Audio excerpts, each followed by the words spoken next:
నిన్నే నా కోసం పంపించాడేమో బ్రహ్మ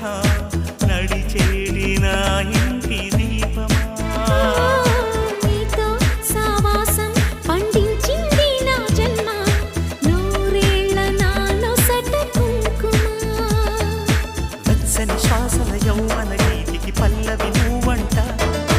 పచ్చని ఆశల పువ్వుల తీగకి పందిరి నీ జంట మనవిగి కౌగిలి తన కోవెలని కొలువుండి పోవాలని చేరింది ప్రేమ